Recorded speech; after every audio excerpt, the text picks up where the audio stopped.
ನಮಸ್ಕಾರ. ಒಂದು ದೇಶದ ಆರ್ಥಿಕತೆ ಅಂದ್ರೆ ಏನು, ಅದು ಹೇಗೆ ಕೆಲಸ ಮಾಡುತ್ತೆ, ತುಂಬಾನೇ ಮೂಲಭೂತವಾದ ವಿಷಯ ಅಲ್ವಾ? ಬನ್ನಿ, ಇದನ್ನ ಇವತ್ತು ಸರಳವಾಗಿ ಅರ್ಥ ಮಾಡ್ಕೊಳ್ಳೋಣ. ಒಂದು ಕ್ಷಣ ಯೋಚನೆ ಮಾಡಿ. ನಾವು ಪ್ರತಿದಿನ ಬಳಸೋ ವಸ್ತುಗಳಿವೆಯಲ್ಲ, ನಾವು ತಿನ್ನೋ ಊಟ, ಕೈಯಲ್ಲಿರೋ ಫೋನ್ ಅಥವಾ ನಾವು ಹಾಕಿರೋ ಶರ್ಟ್, ಇದೆಲ್ಲ ನಿಜವಾಗ್ಲೂ ಎಲ್ಲಿಂದ ಬರುತ್ತೆ? ಈ ಒಂದು ಸರಳ ಪ್ರಶ್ನೆಯಿಂದಾನೇ ನಮ್ಮ ಇವತ್ತಿನ ಚರ್ಚೆ ಶುರುವಾಗುತ್ತೆ. ನೋಡಿ, ಆ ಪ್ರಶ್ನೆಗೆ ಉತ್ತರ ಸಿಗೋದು ಆರ್ಥಿಕತೆ ಅನ್ನೋ ಪದವನ್ನ ಅರ್ಥ ಮಾಡಿಕೊಂಡಾಗ. ತುಂಬನೇ ಸಿಂಪಲ್ ಆಗಿ ಹೇಳೋದಾದ್ರೆ, ನಮ್ಹತ್ರ ಇರೋದು ಸೀಮಿತ ಸಂಪನ್ಮೂಲಗಳು. ಅದ್ರಿಂದ ಸಾಧ್ಯವಾದಷ್ಟು ಹೆಚ್ಚು ಮೌಲ್ಯವನ್ನ ಅಂದ್ರೆ ಪ್ರೊಡಕ್ಷನನ್ನ ಹೇಗೆ ಮಾಡ್ತೀವಿ ಅನ್ನೋ ವ್ಯವಸ್ಥೆಯೇ ಆರ್ಥಿಕತೆ. ಈ ಆರ್ಥಿಕತೆ ಅನ್ನೋ ಪರಿಕಲ್ಪನೆ ಏನೂ ಹೊಸದಲ್ಲ. ಇದಕ್ಕೊಂದು ದೊಡ್ಡ ಇತಿಹಾಸವೇ ಇದೆ. ಜಾಗತಿಕ ಮಟ್ಟದಲ್ಲಿ ನೋಡಿದ್ರೆ ಆಡಮ್ ಸ್ಮಿತ್ ಅವರನ್ನ ಅರ್ಥಶಾಸ್ತ್ರದ ಪಿತಾಮಹ ಅಂತ ಕರೀತಾರೆ. ಇನ್ನು ನಮ್ಮ ದೇಶಕ್ಕೆ ಬಂದ್ರೆ ಸಾವಿರಾರು ವರ್ಷಗಳ ಹಿಂದೆಯೇ ಚಾಣಕ್ಯ ಅರ್ಥಶಾಸ್ತ್ರ ಗ್ರಂಥವನ್ನ ಬರೆದಿದ್ರು. ಅದಕ್ಕಾಗಿಯೇ ಅವರನ್ನ ಭಾರತೀಯ ಅರ್ಥಶಾಸ್ತ್ರದ ಪಿತಾಮಹ ಅಂತಾರೆ. ಅಷ್ಟೇ ಅಲ್ಲ, ಆಧುನಿಕ ಭಾರತದ ಆರ್ಥಿಕ ಯೋಜನೆಗಳಿಗೆ ಅಡಿಪಾಯ ಹಾಕಿದವರು ನಮ್ಮ ಹೆಮ್ಮೆಯ ಸರ್ ಎಂ ವಿಶ್ವೇಶ್ವರಯ್ಯ. ನೋಡಿ, ಹೀಗೆ ಅನೇಕ ಮಹಾನ್ ಚಿಂತಕರು ಈ ವ್ಯವಸ್ಥೆಯನ್ನ ರೂಪಿಸಿದ್ದಾರೆ. ಹಾಗಾದ್ರೆ ಇಷ್ಟೊಂದು ದೊಡ್ಡ ಆರ್ಥಿಕ ವ್ಯವಸ್ಥೆಯನ್ನ ಅರ್ಥ ಮಾಡ್ಕೊಳ್ಳೋದು ಹೇಗೆ? ತಲೆ ಕೆಡಿಸ್ಕೊಳ್ಳೋದು ಬೇಡ.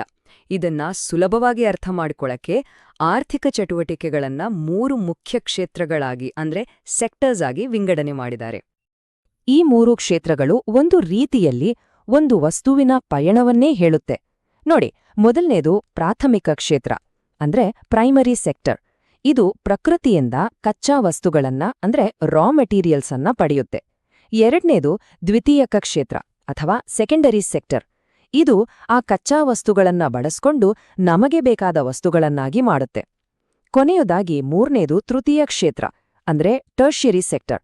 ಇದು ನೇರವಾಗಿ ವಸ್ತುಗಳನ್ನ ಕೊಡಲ್ಲ, ಬದಲಿಗೆ ಸೇವೆಗಳನ್ನ ಒದಗಿಸುತ್ತೆ. ಸರಿ, ಹಾಗಾದ್ರೆ ಒಂದೊಂದಾಗಿ ನೋಡೋಣ. ಮೊದಲು ಪ್ರಾಥಮಿಕ ಕ್ಷೇತ್ರ. ಎಲ್ಲದಕ್ಕೂ ಆರಂಭ ಇಲ್ಲೇ. ಈ ಕ್ಷೇತ್ರದ ವಿಶೇಷತೆ ಏನು ಅಂದ್ರೆ, ಇಲ್ಲಿ ಬರೋ ಆದಾಯ ನೇರವಾಗಿ ನೈಸರ್ಗಿಕ ಸಂಪನ್ಮೂಲಗಳನ್ನೇ ಅವಲಂಬಿಸಿರುತ್ತೆ. ಅಂದ್ರೆ ಭೂಮಿಯಿಂದ ನೇರವಾಗಿ ಬೆಳೆ ತೆಗೆಯೋದು, ಗಣಿಗಳಿಂದ ಖನಿಜಗಳನ್ನ ತೆಗೆಯೋದು, ಈ ತರದ ಚಟುವಟಿಕೆಗಳು. ಉದಾಹರಣೆಗೆ ಹೇಳೋದಾದ್ರೆ, ನಮಗೆ ಊಟ ಕೊಡುವ ಕೃಷಿ, ಪಶು ಸಂಗೋಪನೆ, ಮೀನುಗಾರಿಕೆ, ಹಾಗೆಯೇ ದೇಶದ ಕೈಗಾರಿಕೆಗಳಿಗೆ ಬೇಕಾದ ಖನಿಜಗಳನ್ನ ಒದಗಿಸೋ ಗಣಿಗಾರಿಕೆ ಇವೆಲ್ಲವೂ ಈ ಕ್ಷೇತ್ರದ ಭಾಗ. ಹೇಳ್ಬೇಕಂದ್ರೆ ಇವೇ ಯಾವುದೇ ಆರ್ಥಿಕತೆಯ ಅಡಿಪಾಯ. ಈ ಕ್ಷೇತ್ರದಲ್ಲಿ ಕೆಲಸ ಮಾಡೋದು ಅಂದ್ರೆ ಹೆಚ್ಚಾಗಿ ದೈಹಿಕ ಶ್ರಮ ಇರುತ್ತೆ ಅಲ್ವಾ? ಅದಕ್ಕಾಗಿಯೇ ಇಲ್ಲಿ ಕೆಲಸ ಮಾಡುವ ಕಾರ್ಮಿಕರನ್ನ ರೆಡ್ ಕಾಲರ್ ವರ್ಕರ್ಸ್ ಅಂತ ಗುರುತಿಸ್ತಾರೆ. ಸರಿ, ಪ್ರಾಥಮಿಕ ಕ್ಷೇತ್ರದಿಂದ ಕಚ್ಚಾ ವಸ್ತುಗಳು ಸಿಕ್ತು. ಮುಂದೆ ಆ ವಸ್ತುಗಳನ್ನ ಎಲ್ಲಿಗೆ ತೆಗೆದುಕೊಂಡು ಹೋಗ್ತಾರೆ? ಉತ್ತರ ದ್ವಿತೀಯಕ ಕ್ಷೇತ್ರಕ್ಕೆ. ಇದನ್ನ ಕೈಗಾರಿಕಾ ಕ್ಷೇತ್ರ ಅಥವಾ ಮ್ಯಾನುಫ್ಯಾಕ್ಚರಿಂಗ್ ಸೆಕ್ಟರ್ ಅಂತಾನೂ ಕರೀತಾರೆ. ಇಲ್ಲೇ ನಿಜವಾದ ಮ್ಯಾಜಿಕ್ ನಡೆಯೋದು. ಅಂದರೆ ಕೃಷಿಕ ಬೆಳೆದ ಹತ್ತಿಯನ್ನ ಇಲ್ಲಿ ಬಟ್ಟೆಯನ್ನಾಗಿ ಮಾಡ್ತಾರೆ, ಗಣಿಯಿಂದ ಸಿಕ್ಕ ಕಬ್ಬಿಣದ ಅದಿರನ್ನ ಉಕ್ಕನ್ನಾಗಿ ಪರಿವರ್ತಿಸ್ತಾರೆ. ಇದೇ ಉತ್ಪಾದನೆ.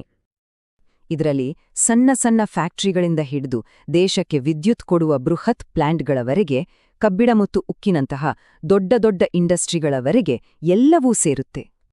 ಈ ಕೈಗಾರಿಕಾ ವಲಯದಲ್ಲಿ ಕಾರ್ಖಾನೆಗಳಲ್ಲಿ ಕೆಲಸ ಮಾಡೋವರನ್ನ ಸಾಮಾನ್ಯವಾಗಿ ಬ್ಲೂ ಕಾಲರ್ ವರ್ಕರ್ಸ್ ಅಂತ ಕರೆಯೋದು ವಾಡಿಕೆ. ಇದು ಸಾಂಪ್ರದಾಯಿಕವಾಗಿ ಬಂದಿರೋ ಪದ. ಇನ್ನು ಕೊನೆಯದಾಗಿ ನಾವು ತೃತೀಯ ಕ್ಷೇತ್ರಕ್ಕೆ ಬರ್ತೀವಿ. ಇದನ್ನ ಆಧುನಿಕ ಆರ್ಥಿಕತೆಯ ಇಂಜಿನ್ ಅಂತಾನೂ ಕರೆಯಬಹುದು. ಇದು ಬೇರೆ 2 ಕ್ಷೇತ್ರಗಳಿಗೂ ಸಪೋರ್ಟ್ ಮಾಡುತ್ತೆ. ಈ ಕ್ಷೇತ್ರವನ್ನ ಸಾಮಾನ್ಯವಾಗಿ ಸೇವಾ ಕ್ಷೇತ್ರ ಅಥವಾ ಸರ್ವಿಸ್ ಸೆಕ್ಟರ್ ಅಂತಲೇ ಕರೀತಾರೆ.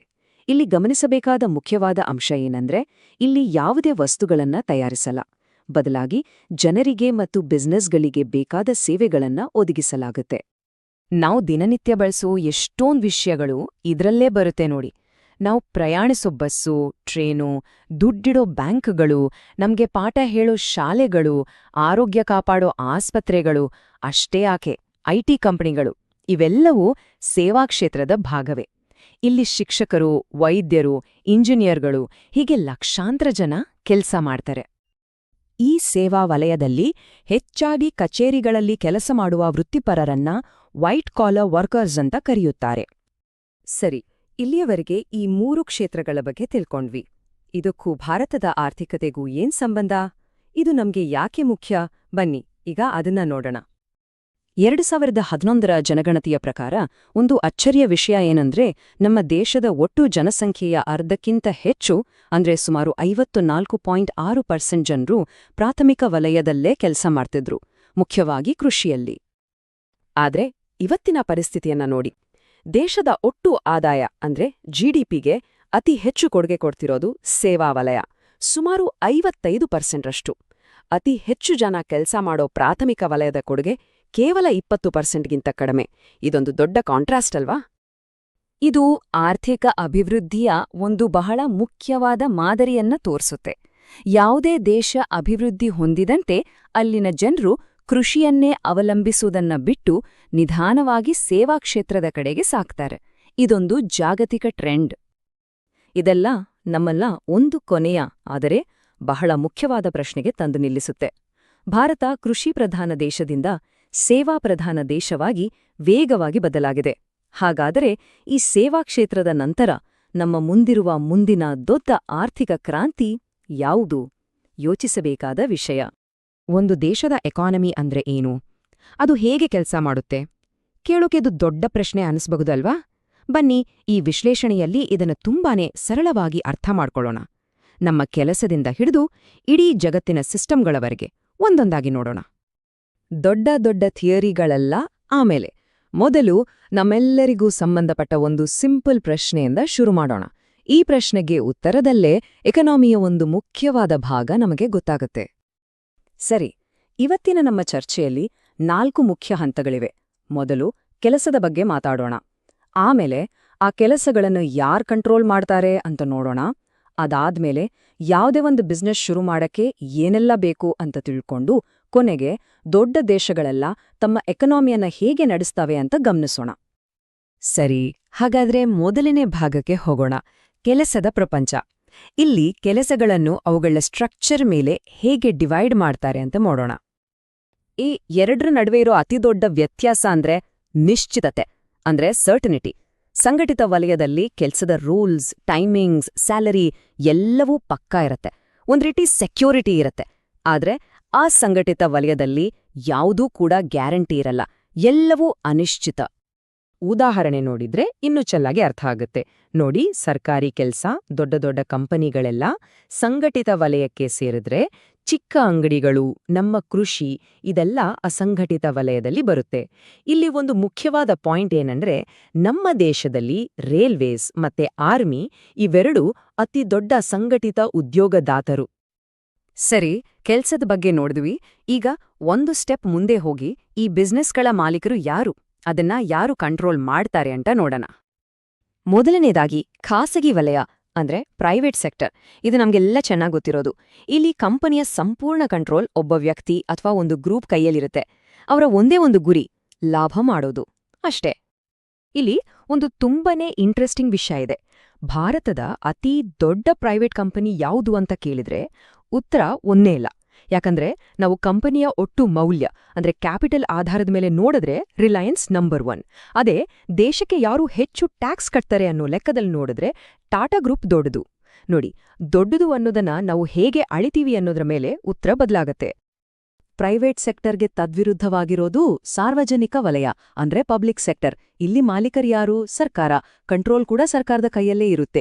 ಇಲ್ಲಿ ಲಾಭ ಮಾಡೋದ್ ಮುಖ್ಯ ಉದ್ದೇಶ ಅಲ್ಲವೇ ಅಲ್ಲ, ಬದಲಿಗೆ ಜನರ ಸೇವೆ, ದೇಶದ ಅಭಿವೃದ್ಧಿ ಇದೇ ಫಸ್ಟ್ ಪ್ರಯಾರಿಟಿ. ಹಾಗಾದ್ರೆ ಇವೆರಡೂನು ಅಂದ್ರೆ ಪ್ರೈವೇಟ್ ಮತ್ತೆ ಪಬ್ಲಿಕ್ ಸೆಕ್ಟರ್ ಎರಡನ್ನೂ ಮಿಕ್ಸ್ ಮಾಡಿದ್ರೆ ಏನಾಗತ್ತೆ? ಅದೇ ಜಂಟಿ ವಲಯ. ಇದನ್ನೇ ನಾವು PPP ಅಂದ್ರೆ ಪಬ್ಲಿಕ್ ಪ್ರೈವೇಟ್ ಪಾರ್ಟ್ನರ್ಶಿಪ್ ಅಂತ ಕರೆಯೋದು.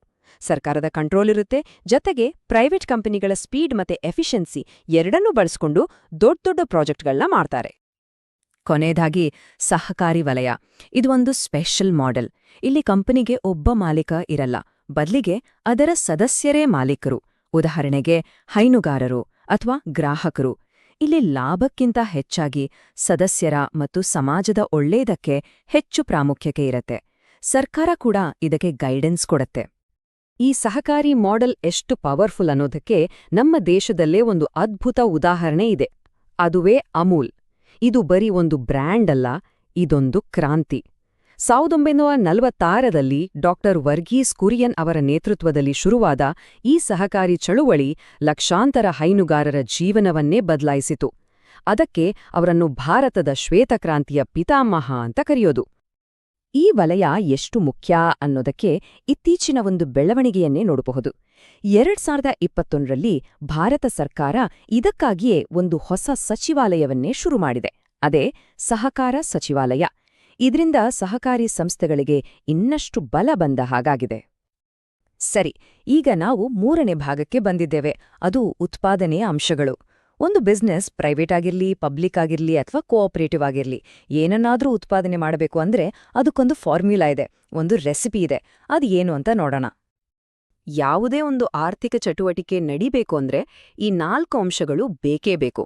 ಮೊದಲನೇದು ಬಂಡವಾಳ ಅಂದ್ರೆ ಹಣ, 2ನೇದು ಭೂಮಿ ಅಂದ್ರೆ ಜಾಗ, 3ನೇದು ಶ್ರಮ ಅಂದ್ರೆ ಕೆಲ್ಸ ಮಾಡೋ ಜನರು, 4ನೇದು ಈ 3ಅನ್ನು ಒಟ್ಟು ಸೇರಿಸಿ ರಿಸ್ಕ್ ತಗೊಂಡು ಬಿಸ್ನೆಸ್ ನಡೆಸೋ ಉದ್ಯಮಿ.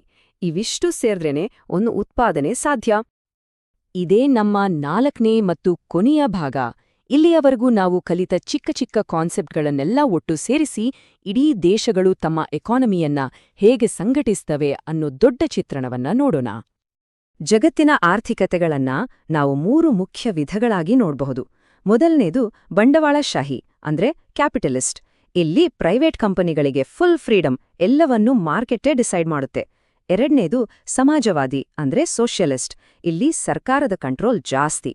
3ನೇದು ಇವೆರಡರ ಮಿಶ್ರಣ ಅಂದ್ರೆ ಮಿಶ್ರ ಆರ್ಥಿಕತೆ. ಭಾರತ ಇದಕ್ಕೊಂದು ಒಳ್ಳೆ ಉದಾಹರಣೆ. ಇಲ್ಲಿ ಸರ್ಕಾರ ಮತ್ತು ಖಾಸಗಿ ವಲಯ ಎರಡೂ ಜೊತೆಯಾಗಿ ಕೆಲಸ ಮಾಡುತ್ತವೆ. ಇದೆಲ್ಲ ನಮ್ಮನ್ನ ಒಂದು ಕೊನೆಯ ಆದರೆ ಬಹಳ ಮುಖ್ಯವಾದ ಪ್ರಶ್ನೆಗೆ ತಂದು ನಿಲ್ಲಿಸುತ್ತೆ. ಭಾರತದಂತಹ ಒಂದು ಮಿಶ್ರ ಆರ್ಥಿಕತೆಯಲ್ಲಿ ಪಬ್ಲಿಕ್ ಸೆಕ್ಟರ್ ಇದೆ, ಪ್ರೈವೇಟ್ ಸೆಕ್ಟರ್ ಇದೆ, ಸಹಕಾರಿ ವಲಯವೂ ಇದೆ. ಇವೆಲ್ಲವೂ ನಿರಂತರವಾಗಿ ಬದಲಾಗ್ತಾನೇ ಇವೆ. ಹಾಗಾದ್ರೆ ನಮ್ಮ ದೇಶದ ಭವಿಷ್ಯವನ್ನ ರೂಪಿಸುವುದರಲ್ಲಿ ಈ 3ರಲ್ಲಿ ಯಾವ ವಲಯದ ಪಾತ್ರ ಅತ್ಯಂತ ನಿರ್ಣಾಯಕ ಆಗಬಹುದು? ಇದೊಂದು ಯೋಚಿಸಬೇಕಾದ ವಿಷಯ. ನಮಸ್ಕಾರ. ನಮ್ಮ ಹಣ, ನಮ್ಮ ಕೆಲಸ, ನಮ್ಮ ದೇಶದ ಭವಿಷ್ಯ ಇದೆಲ್ಲ ನಿರ್ಧರಿಸೋ ಶಕ್ತಿ ಯಾವ್ದು ಗೊತ್ತಾ? ಅದೇ ಆರ್ಥಿಕ ವ್ಯವಸ್ಥೆ. ಬಂಡವಾಳಶಾಹಿಯ ಸ್ಪರ್ಧೆಯಿಂದ ಹಿಡಿದು ಇವತ್ತಿನ ಗಿಗ್ ಆರ್ಥಿಕತೆವರೆಗೂ ಈ ಕಾಣದ ಶಕ್ತಿಗಳು ನಮ್ಮ ಜಗತ್ತನ್ನ ಹೇಗೆಲ್ಲ ರೂಪಿಸ್ತಿವೆ ಅಂತ ಇವತ್ತು ನೋಡೋಣ. ನಾವು ಶುರು ಮಾಡೋಕ್ ಮುಂಚೆ ಈ ಒಂದು ಮೂಲಭೂತ ಪ್ರಶ್ನೆಯನ್ನ ಕೇಳೋಣ. ಒಂದು ಆರ್ಥಿಕತೆಯ ಹೃದಯ ಭಾಗದಲ್ಲಿ ಇರಬೇಕಾದದ್ದು ಯಾವುದು? ಲಾಭ ಗಳಿಸೋ ಹಂಬಲವೋ ಅಥವಾ ಜನರ ಕಲ್ಯಾಣದ ಕಾಳಜಿಯೋ? ಈ ಒಂದೇ ಪ್ರಶ್ನೆ ಶತಮಾನಗಳ ಕಾಲದ ಆರ್ಥಿಕ ಚರ್ಚೆಗಳ ಕೇಂದ್ರಬಿಂದುವಾಗಿದೆ. ಸರಿ, ಹಾಗಾದ್ರೆ ಮೊದಲು ಜಗತ್ತನ್ನೇ ರೂಪಿಸಿದ 3 ದೊಡ್ಡ ಆರ್ಥಿಕ ಸಿದ್ಧಾಂತಗಳನ್ನ ನೋಡೋಣ. ಅವು ಯಾವುವು ಮತ್ತು ಅವುಗಳ ನಡುವಿನ ನಿಜವಾದ ವ್ಯತ್ಯಾಸವಾದರೂ ಏನು? ಮೊದಲನೆಯದಾಗಿ ಬಂಡವಾಳಶಾಹಿ. ಇಲ್ಲೇ ಸಿಂಪಲ್ ಆಗಿ ಹೇಳೋದಾದ್ರೆ ಆರ್ಥಿಕತೆಯ ಚುಕ್ಕಾಣಿ ಖಾಸಗಿ ವ್ಯಕ್ತಿಗಳ ಕೈಯಲ್ಲಿರುತ್ತೆ. ಅಂದ್ರೆ ಫ್ಯಾಕ್ಟರಿ ಇರ್ಲಿ, ಆಫೀಸ್ ಇರ್ಲಿ, ಭೂಮಿಯಿಂದ ಹಿಡಿದು ಟೆಕ್ನಾಲಜಿವರೆಗೂ ಉತ್ಪಾದನೆಗೆ ಬೇಕಾದ ಪ್ರತಿಯೊಂದು ಅಂಶದ ಕಂಟ್ರೋಲ್ ಅವರದೇ. ಈ ಒಂದು ಕ್ರಾಂತಿಕಾರಿ ಐಡಿಯಾ ಹಿಂದಿರೋದು ಸ್ಕಾಟಿಷ್ ಅರ್ಥಶಾಸ್ತ್ರಜ್ಞ ಆಡಮ್ ಸ್ಮಿತ್. ಅವರ 1776ರ ದಿ ವೆಲ್ತ್ ಆಫ್ ನೇಷನ್ಸ್ ಅನ್ನೋ ಪುಸ್ತಕ. ಅದು ಅರ್ಥಶಾಸ್ತ್ರವನ್ನ ಸಂಪತ್ತಿನ ವಿಜ್ಞಾನ ಅಂತ ಕರೆದು ಇವತ್ತಿನ ಬಂಡವಾಳಶಾಹಿಗೆ ಅಡಿಪಾಯ ಹಾಕ್ತು. ಅವರ ವಾದ ಏನಪ್ಪಾ ಅಂದ್ರೆ ಸರ್ಕಾರ ಸುಮ್ಮನೆ ಮಧ್ಯಪ್ರವೇಶ ಮಾಡದೇ ಇದ್ರೆ ಮಾರುಕಟ್ಟೆಯ ಅದೃಶ್ಯ ಕೈ ಎಲ್ಲವನ್ನೂ ನೋಡ್ಕೊಳುತ್ತೆ ಅಂತ. ಹಾಗಾದ್ರೆ ಬಂಡವಾಳಶಾಹಿ ಓಡೋದು ಯಾವುದರಿಂದ? ಸಿಂಪಲ್, ಗರಿಷ್ಠ ಲಾಭ ಅನ್ನೋ ಒಂದೇ ಗುರಿ. ಈ ಗುರಿ ಮುಟ್ಟೋಕೆ ಫ್ರೀ ಕಾಂಪಿಟೀಷನ್ ಇರುತ್ತೆ, ಜನರಿಗೆ ಆರ್ಥಿಕ ಸ್ವಾತಂತ್ರ್ಯ ಇರುತ್ತೆ ಮತ್ತು ಕಸ್ಟಮರ್ಸ್ಗೆ ತಮಗೆ ಬೇಕಾದನ್ನ ಆಯ್ಕೆ ಮಾಡೋ ಹಕ್ಕಿರುತ್ತೆ. ಜಪಾನ್, ಅಮೆರಿಕ, ಸಿಂಗಾಪುರ್ದಂಥ ದೇಶಗಳು ಈ ಮಾಡೆಲ್ನ ದೊಡ್ಡ ಉದಾಹರಣೆಗಳು. ಇದರ ದೊಡ್ಡ ಪ್ಲಸ್ ಪಾಯಿಂಟ್ ಅಂದ್ರೆ ಇನ್ನೋವೇಷನ್ ಮತ್ತು ಫಾಸ್ಟ್ ಎಕನಾಮಿಕ್ ಗ್ರೋತ್. ಆದರೆ ಇದರ ಇನ್ನೊಂದು ಮುಖ ಕೂಡ ಇದೆ. ಲಾಭವೇ ಎಲ್ಲ ಅಂದಾಗ ಮಾರುಕಟ್ಟೆಯೇ ರಾಜನಾಗ್ಬಿಡುತ್ತೆ. ಆಗ ಲಾಭ ತಂದುಕೊಡದ ಬಡವರ ಅಗತ್ಯಗಳು ಕಡೆಗಣನೆಗೆ ಒಳಗಾಗೋ ಚಾನ್ಸಸ್ ಜಾಸ್ತಿ. ಸರಿ, ಈಗ ಬಂಡವಾಳಶಾಹಿ ನಾಣ್ಯದ ಇನ್ನೊಂದು ಮುಖ ನೋಡೋಣ, ಸಮಾಜವಾದಿ ಆರ್ಥಿಕತೆ. ಇಲ್ಲಿ ಸೀನ್ ಪೂರ್ತಿ ಉಲ್ಟಾ. ಆರ್ಥಿಕತೆಯ ಕಂಟ್ರೋಲ್ ಖಾಸಗಿ ವ್ಯಕ್ತಿಗಳ ಕೈಲಿರೋದಿಲ್ಲ, ಬದಲಾಗಿ ಸಂಪೂರ್ಣವಾಗಿ ಸರ್ಕಾರದ ಕೈಲಿರುತ್ತೆ. ಇಲ್ಲಿ ಮಾಲೀಕತ್ವ ಅನ್ನೋದು ವ್ಯಕ್ತಿಗತ ಅಲ್ಲ, ಸಾರ್ವಜನಿಕ. ಜರ್ಮನ್ ಫಿಲಾಸಫರ್ ಕಾರ್ಲ್ ಮಾರ್ಕ್ಸ್ ಈ ಸಿದ್ಧಾಂತದ ಹಿಂದಿನ ದೊಡ್ಡ ಹೆಸರು. ಅವರ ದಾಸ್ ಕ್ಯಾಪಿಟಲ್ ಪುಸ್ತಕವನ್ನ ಸಮಾಜವಾದನ ಬೈಬಲ್ ಅಂತಾನೇ ಕರೀತಾರೆ. ಇದು ಸೋವಿಯತ್ ಯೂನಿಯನ್, ಚೀನಾ, ವಿಯೆಟ್ನಾಂ ಮತ್ತು ಕ್ಯೂಬಾದಂತಹ ದೇಶಗಳಲ್ಲಿ ದೊಡ್ಡ ಕ್ರಾಂತಿಕಾರಿ ಬದಲಾವಣೆಗಳಿಗೆ ಕಾರಣವಾಯಿತು. ಸಮಾಜವಾದದ ಫಂಡಮೆಂಟಲ್ಸೇ ಬೇರೆ. ಇಲ್ಲಿ ಪ್ರಾಫಿಟ್ಗಿಂತ ಸಮಾಜದ ಕಲ್ಯಾಣಕ್ಕೆ ಫಸ್ಟ್ ಪ್ರಯಾರಿಟಿ. ಅನಿಶ್ಚಿತ ಮಾರುಕಟ್ಟೆ ಸ್ಪರ್ಧೆ ಬದಲು ಸರ್ಕಾರವೇ ಎಲ್ಲವನ್ನೂ ಪ್ಲಾನ್ ಮಾಡುತ್ತೆ. ಬೆಲೆಗಳನ್ನ ಕೂಡ ಸರ್ಕಾರವೇ ಡಿಸೈಡ್ ಮಾಡುತ್ತೆ. ಯಾಕಂತಂದ್ರೆ ಉದ್ದೇಶ ಒಂದೇ, ಸಂಪತ್ತಿನ ಸಮಾನ ಹಂಚಿಕೆ. ಹಾಗಾದ್ರೆ ಈ ಎರಡರ ನಡುವಿನ ವ್ಯತ್ಯಾಸ ಈಗ ಕ್ಲಿಯರ್ ಅಲ್ವಾ? ಬಂಡವಾಳಶಾಹಿಯಲ್ಲಿ ಪ್ರೈವೇಟ್ ಕಂಟ್ರೋಲ್ ಮತ್ತು ಪ್ರಾಫಿಟ್ ಮುಖ್ಯವಾದ್ರೆ, ಸಮಾಜವಾದದಲ್ಲಿ ಸರ್ಕಾರದ ಕಂಟ್ರೋಲ್ ಮತ್ತು ಸೋಷಿಯಲ್ ವೆಲ್ಫೇರ್ ಮುಖ್ಯ. ಒಂದು ಕಾಂಪಿಟೀಷನ್ನಿಂದ ಓಡಿದ್ರೆ ಇನ್ನೊಂದು ಪ್ಲಾನಿಂಗ್ನಿಂದ ಓಡುತ್ತೆ. ಆದರೆ ಕಥೆಯಲ್ಲಿ ಒಂದು ದೊಡ್ಡ ಟ್ವಿಸ್ಟ್ ಬಂತು. 1929ರಲ್ಲಿ ಜಗತ್ತನ್ನೇ ತಲ್ಲಣಗೊಳಿಸಿದ ಮಹಾ ಆರ್ಥಿಕ ಹಿಂಜರಿತ. ಆಗ ಬಂಡವಾಳಶಾಹಿಯ ಮಿತಿಗಳು, ಸಮಾಜವಾದದ ಸವಾಲುಗಳು ಎರಡೂ ಜಗತ್ತಿನ ಮುಂದೆ ಬಂದು ನಿಂತವು. ಜಗತ್ತಿಗೆ ಒಂದು ಹೊಸ ಮೂರನೇ ದಾರಿ ಬೇಕೇ ಬೇಕಿತ್ತು. ಆ ಹುಡುಕಾಟದ ಫಲವೇ ಮಿಶ್ರ ಆರ್ಥಿಕತೆ. ಇದನ್ನು ಒಂದು ರೀತಿ ಮಧ್ಯಮ ಮಾರ್ಗ ಅನ್ಬೋದು. ಬಂಡವಾಳಶಾಹಿಯ ಫ್ರೀಡಮ್ ಮತ್ತು ಸಮಾಜವಾದದ ಜವಾಬ್ದಾರಿಯನ್ನ ಒಟ್ಟಿಗೆ ತರೋ ಒಂದು ಪ್ರಯತ್ನ. ಇಲ್ಲಿ ಪ್ರೈವೇಟ್ ಕಂಪನಿಗಳು ಮತ್ತು ಸರ್ಕಾರ ಇಬ್ಬರು ಪಾರ್ಟ್ನರ್ಸ್. ಬ್ರಿಟಿಷ್ ಅರ್ಥಶಾಸ್ತ್ರಜ್ಞ ಜಾನ್ ಮೇನಾರ್ಡ್ ಕೇನ್ಸ್ ಇದರ ಮುಖ್ಯ ಪ್ರತಿಪಾದಕ. ಅವರ ಐಡಿಯಾ ತುಂಬಾ ಸಿಂಪಲ್ ಆಗಿತ್ತು. ಮಾರುಕಟ್ಟೆ ಫೇಲ್ ಆದಾಗ ಎಕಾನಮಿಯನ್ನ ಸ್ಟೇಬಲ್ ಮಾಡೋಕೆ ಸರ್ಕಾರದ ಸಹಾಯ ಹಸ್ತ ಬೇಕೇ ಬೇಕು. ಇದು ಆಡಮ್ ಸ್ಮಿತ್ ಅವರ ಅದೃಶ್ಯ ಕೈ ಸಿದ್ಧಾಂತಕ್ಕೆ ಒಂದು ಪ್ರಾಕ್ಟಿಕಲ್ ಆಲ್ಟರ್ನೇಟಿವ್ ಆಗಿತ್ತು. ಮಿಶ್ರ ಆರ್ಥಿಕತೆಯ ಗೋಲ್ ಏನಂದ್ರೆ, ಪ್ರೈವೇಟ್ ಕಂಪನಿಗಳಿಂದ ಸಂಪತ್ತು ಸೃಷ್ಟಿ ಮಾಡ್ತಾ ಸರ್ಕಾರದ ಮೂಲಕ ಸಮಾಜ ಕಲ್ಯಾಣವನ್ನ ಸಾಧಿಸೋದು. ಕಲ್ಯಾಣ ರಾಜ್ಯ, ಎಕನಾಮಿಕ್ ಪ್ಲಾನಿಂಗ್, ಸೋಷಿಯಲ್ ಜಸ್ಟಿಸ್ ಇವೆಲ್ಲ ಇದರ ಲಕ್ಷಣಗಳು. ನಮ್ಮ ಭಾರತ, ಪಾಕಿಸ್ತಾನ, ಶ್ರೀಲಂಕಾದಂತಹ ದೇಶಗಳು ಇದೇ ದಾರಿಯನ್ನ ಹಿಡಿದಿವೆ. ಸರಿ, ಈ ಮೂರು ಮೇನ್ ಸಿದ್ಧಾಂತಗಳನ್ನು ನೋಡಿದ್ವಿ. ಆದರೆ ಕಥೆ ಇಲ್ಲಿಗೆ ಮುಗಿಯಲ್ಲ. ಇವತ್ತಿನ ಕಾಂಪ್ಲೆಕ್ಸ್ ಜಗತ್ತನ್ನ ಅರ್ಥ ಮಾಡ್ಕೋಬೇಕು ಅಂದ್ರೆ ಇನ್ನೂ ಕೆಲವು ಪ್ರಮುಖ ಕಾನ್ಸೆಪ್ಟ್ಗಳನ್ನು ನಾವು ತಿಳ್ಕೋಬೇಕು. ಅದರಲ್ಲಿ ಮೊದಲನೆಯದು ದ್ವಿಮುಖಿ ಆರ್ಥಿಕತೆ. ಸರ್ ಆರ್ಥರ್ ಲೂಯಿಸ್ ಅವರ ಈ ಪರಿಕಲ್ಪನೆ ಪ್ರಕಾರ ನಮ್ಮ ಥರದ ಡೆವಲಪಿಂಗ್ ದೇಶಗಳಲ್ಲಿ ಹಳೆಯ ಸಾಂಪ್ರದಾಯಿಕ ಆರ್ಥಿಕತೆ ಮತ್ತು ಹೊಸ ಮಾಡರ್ನ್ ಇಂಡಸ್ಟ್ರಿಗಳು ಎರಡೂ ಒಂದೇ ಟೈಮ್ನಲ್ಲಿ ಅಕ್ಕಪಕ್ಕದಲ್ಲೇ ಇರ್ತವೆ. ಇದಕ್ಕೆ ನಮ್ಮ ಭಾರತಕ್ಕಿಂತ ಒಳ್ಳೆ ಉದಾಹರಣೆ ಬೇಕಿಲ್ಲ. ಒಂದ್ ಕಡೆ ತಲೆಮಾರುಗಳಿಂದ ಬಂದಿರೋ ನಮ್ಮ ಸ್ಥಳೀಯ ಕುಶಲಕರ್ಮಿಗಳು, ಸಣ್ಣ ರೈತರಿದ್ದಾರೆ. ಇನ್ನೊಂದು ಕಡೆ ಜಗತ್ತಿಗೆ ಟೆಕ್ನಾಲಜಿ ಕೊಡ್ತಿರೋ ನಮ್ಮ ಐಟಿ ಸೆಕ್ಟರ್, ದೊಡ್ಡ ದೊಡ್ಡ ಫ್ಯಾಕ್ಟ್ರಿಗಳಿವೆ. ಈ ಎರಡೂ ಭಾರತಗಳು ಒಟ್ಟೊಟ್ಟಿಗೆ ಸಾಗ್ತಿವೆ. ಮುಂದಿನದು ಒಂದು ಕಾಣದ ಶತ್ರು, ಸಮಾಂತರ ಆರ್ಥಿಕತೆ.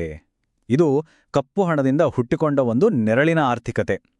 ಇದು ದೇಶದ ಅಫಿಷಿಯಲ್ ಸಿಸ್ಟಮ್ಗೆ ಚಾಲೆಂಜ್ ಹಾಕುತ್ತೆ, ಸರ್ಕಾರದ ಪಾಲಿಸಿಗಳನ್ನೇ ನಿಷ್ಕ್ರಿಯಗೊಳಿಸ್ಬಿಡುತ್ತೆ. ಪಾಕಿಸ್ತಾನ, ನೈಜೀರಿಯಾದಂತಹ ದೇಶಗಳು ಇದರಿಂದ ತೀವ್ರವಾಗಿ ಬಳಲ್ತಿವೆ. ಹಾಗಾದ್ರೆ ಏನಿದು ಕಪ್ಪು ಹಣ? ಸಿಂಪಲ್ ಆಗಿ ಹೇಳೋದಾದ್ರೆ, ಯಾವ ಹಣದ ಮೇಲೆ ಟ್ಯಾಕ್ಸ್ ಕಟ್ಟಿರಲ್ವೋ ಮತ್ತು ಯಾವುದು ಸರ್ಕಾರದ ಲೆಕ್ಕಕ್ಕೆ ಸಿಗಲ್ವೋ ಅದೇ ಕಪ್ಪು ಹಣ.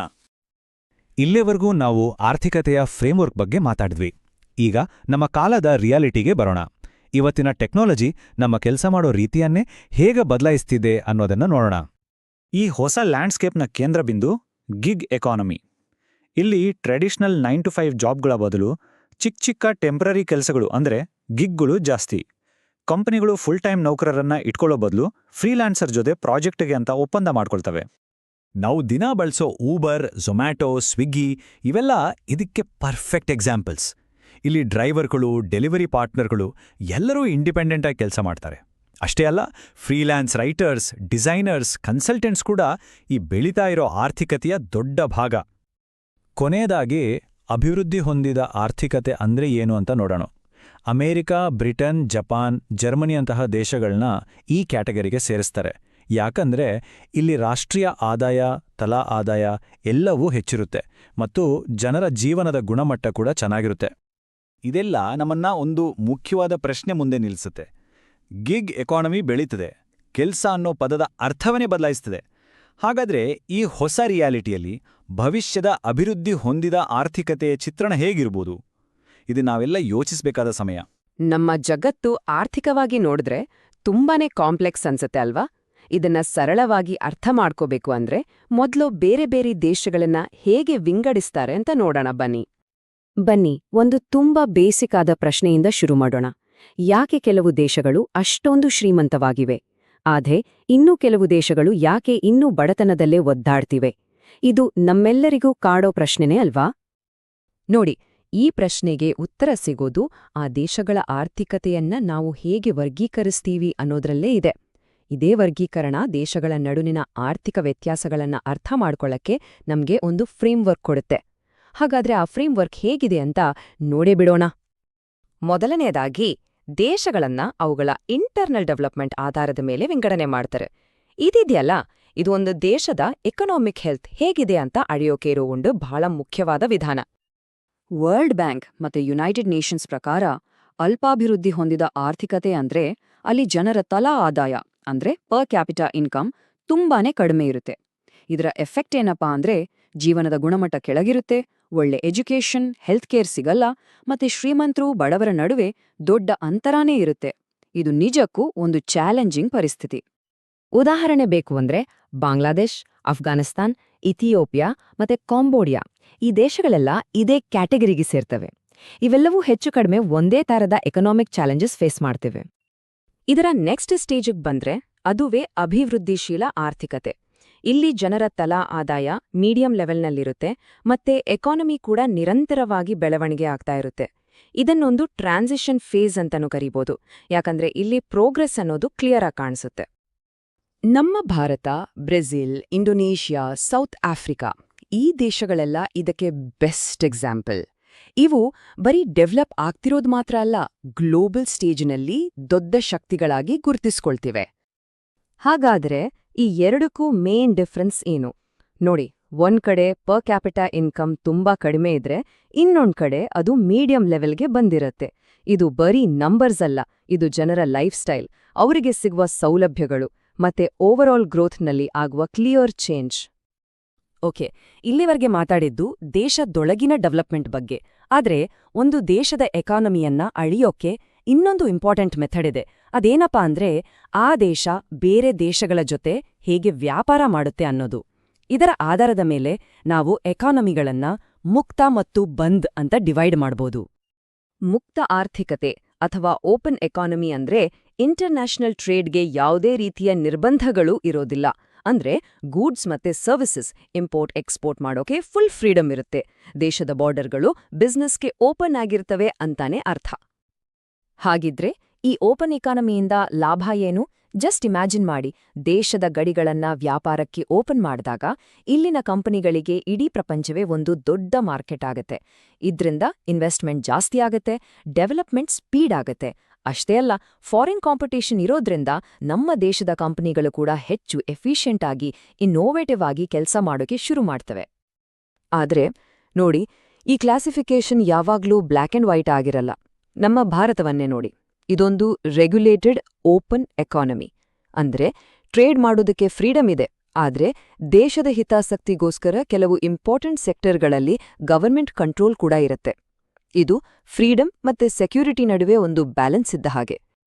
ಓಪನ್ ಎಕಾನಮಿಗೆ ಪಕ್ಕಾ ಆಪೋಸಿಟ್ ಇರೋದು ಬಂದ್ ಆರ್ಥಿಕತೆ ಅಥವಾ ಕ್ಲೋಸ್ಡ್ ಎಕಾನಮಿ. ಇದನ್ನ ಒಂದು ರೀತಿ ಹೊರಗಿನ ಪ್ರಪಂಚದ ಸಂಪರ್ಕವೇ ಇಲ್ಲದ ದ್ವೀಪದ ತರಹ ಅಂದ್ಕೋಬಹುದು. ಇಲ್ಲಿ ಬೇರೆ ದೇಶಗಳ ಜೊತೆ ಯಾವುದೇ ಇಂಪೋರ್ಟ್ ಎಕ್ಸ್ಪೋರ್ಟ್ ಇರೋದಿಲ್ಲ. ದೇಶಕ್ಕೆ ಏನು ಬೇಕೋ ಅದನ್ನ ದೇಶದೊಳಗೇನೆ ಉತ್ಪಾದನೆ ಮಾಡ್ಕೋಬೇಕು. ಹಾಗಾದ್ರೆ ಈ ಕ್ಲೋಸ್ಡ್ ಎಕಾನಮಿಯಿಂದ ಏನಾದ್ರೂ ಅಡ್ವಾಂಟೇಜ್ ಇದೆಯಾ? ಇದೆ. ಇಂಥ ಎಕಾನಮಿಗಳು ಗ್ಲೋಬಲ್ ಎಕನಾಮಿಕ್ ಕ್ರೈಸಿಸ್ ತರಹದ ಹೊರಗಿನ ಶಾಕ್ಸ್ಗಳಿಂದ ಅಷ್ಟು ಸುಲಭವಾಗಿ ಎಫೆಕ್ಟ್ ಆಗಲ್ಲ. ಬೇರೆ ದೇಶಗಳಲ್ಲಿ ಪಾಲಿಟಿಕ್ಸ್ ಸರಿ ಇಲ್ಲ ಅಂದ್ರೂ ಅದರ ಪರಿಣಾಮ ಇವುಗಳ ಮೇಲೆ ಅಷ್ಟಾಗಿ ಬೀಳಲ್ಲ. ಇವತ್ತಿನ ಜಗತ್ನಲ್ಲಿ ಕ್ಲೋಸ್ಡ್ ಎಕಾನಮಿಗೆ ಒಂದು ಮುಖ್ಯವಾದ ಉದಾಹರಣೆ ಕೊಡಿ ಅಂದ್ರೆ ಎಲ್ಲರ ತಲೆಗೂ ಬರೋದು ಒಂದೇ ಹೆಸರು, ನಾರ್ತ್ ಕೊರಿಯಾ. ಇದು ಈ ಕಾನ್ಸೆಪ್ಟ್ನ ಒಂದು ಲೈವ್ ಎಕ್ಸಾಂಪಲ್ ಅಂತಾನೆ ಹೇಳ್ಬೋದು. ಈ ಓಪನ್ ಮತ್ತೆ ಕ್ಲೋಸ್ಡ್ ಎಕಾನಮಿ ಬಗ್ಗೆ ಮಾತಾಡುವಾಗ ಎರಡು ತುಂಬಾ ಬೇಸಿಕ್ ಪದಗಳು ಪದೇ ಪದೇ ಬರ್ತವೆ. ಅವೇ ಇಂಪೋರ್ಟ್ ಮತ್ತೆ ಎಕ್ಸ್ಪೋರ್ಟ್. ಇಂಟರ್ನ್ಯಾಷನಲ್ ಟ್ರೇಡ್ ನಡೆಯೋದೇ ಇವೆರಡರಿಂದ. ಮೊದಲನೇದಾಗಿ ರಫ್ತು ಅಂದ್ರೆ ಎಕ್ಸ್ಪೋರ್ಟ್. ಸಿಂಪಲ್ ಆಗಿ ಹೇಳಬೇಕು ಅಂದ್ರೆ ಒಂದು ದೇಶ ತನ್ನಲ್ಲಿ ಪ್ರೊಡ್ಯೂಸ್ ಆದ ಗೂಡ್ಸ್ ಅಥವಾ ಸರ್ವಿಸಸ್ನ ಬೇರೆ ದೇಶಗಳಿಗೆ ಮಾರಾಟ ಮಾಡೋದು. ಅಂದ್ರೆ ಪ್ರಾಡಕ್ಟ್ಸ್ ದೇಶದಿಂದ ಹೊರಗೆ ಹೋಗತ್ತೆ. ಇದರ ಆಪೋಸಿಟ್ ಆಮದು ಅಂದ್ರೆ ಇಂಪೋರ್ಟ್. ಅಂದ್ರೆ ಒಂದು ದೇಶ ತನಗೆ ಬೇಕಾದ ಪ್ರಾಡಕ್ಟ್ಸ್ ಅಥವಾ ಸರ್ವಿಸಸ್ನ ಬೇರೆ ದೇಶಗಳಿಂದ ಕೊಂಡುಕೊಳ್ಳೋದು. ಇಲ್ಲಿ ಗುಡ್ಸ್ ದೇಶದ ಒಳಗೆ ಬರುತ್ತೆ. ಸರಿ, ಇಲ್ಲಿಯವರೆಗೆ ನಾವು ಡೆವಲಪ್ಮೆಂಟ್, ಟ್ರೇಡ್, ಇಂಪೋರ್ಟ್, ಎಕ್ಸ್ಪೋರ್ಟ್ ಹೀಗೆ ಬೇರೆ ಬೇರೆ ವಿಷಯಗಳ ಬಗ್ಗೆ ಮಾತಾಡಿದ್ವಿ. ಈಗ ಈ ಎಲ್ಲಾ ಪಾಯಿಂಟ್ಸ್ನ ಒಟ್ಟಿಗೆ ಸೇರಿಸಿ ಗ್ಲೋಬಲ್ ಎಕಾನಮಿಯ ಒಂದು ಬಿಗ್ ಪಿಕ್ಚರ್ ನೋಡೋಣ. ಹಾಗಾದ್ರೆ ನಾವು ಕಲಿತಿರೋ ಮುಖ್ಯವಾದ ಅಂಶ ಏನು? ಒಂದು ಎಕಾನಮಿಯನ್ನ ಅರ್ಥ ಮಾಡ್ಕೊಳ್ಳೋಕೆ 2 ಮುಖ್ಯವಾದ ಆಂಗಲ್ಸ್ ಇವೆ. ಒಂದು, ದೇಶದ ಇಂಟರ್ನಲ್ ಡೆವಲಪ್ಮೆಂಟ್, ಅಂದ್ರೆ ಅದು ಅಲ್ಪಾಭಿವೃದ್ಧಿ ಹೊಂದಿದೆಯಾ ಅಥವಾ ಅಭಿವೃದ್ಧಿಶೀಲ ಇದೆಯಾ ಅಂತ. ಇನ್ನೊಂದು, ಅದರ ಗ್ಲೋಬಲ್ ಟ್ರೇಡ್ ಪಾಲಿಸಿ, ಅಂದ್ರೆ ಅದು ಓಪನ್ ಇದೆಯಾ ಅಥವಾ ಕ್ಲೋಸ್ಡ್ ಇದೆಯಾ ಅಂತ. ಈ ಫ್ರೇಮ್ವರ್ಕ್ ನಮ್ಗೆ ಗ್ಲೋಬಲ್ ಎಕಾನಮಿಯನ್ನ ಅನಲೈಸ್ ಮಾಡೋಕೆ ತುಂಬಾ ಹೆಲ್ಪ್ ಮಾಡುತ್ತೆ. ಕೊನೆಗೆ ಒಂದು ಇಂಟ್ರೆಸ್ಟಿಂಗ್ ಪ್ರಶ್ನೆಯೊಂದಿಗೆ ಈ ವಿಶ್ಲೇಷಣೆಯನ್ನ ಮುಗಿಸೋಣ. ದಿನದಿಂದ ದಿನಕ್ಕೆ ಇಡೀ ಪ್ರಪಂಚವೇ ಒಂದಕ್ಕೊಂದು ಕನೆಕ್ಟ್ ಆಗ್ತಿರೋ ಈ ಕಾಲದಲ್ಲಿ ಯಾವುದೇ ಎಕಾನಮಿ ನಿಜವಾಗಿಯೂ ಪೂರ್ತಿಯಾಗಿ ಬಂದ್ ಅಥವಾ ಕ್ಲೋಸ್ಡ್ ಆಗಿ ಉಳಿಯೋಕೆ ಸಾಧ್ಯನಾ? ಇದರ ಬಗ್ಗೆ ಯೋಚನೆ ಮಾಡಿ ನೋಡಿ.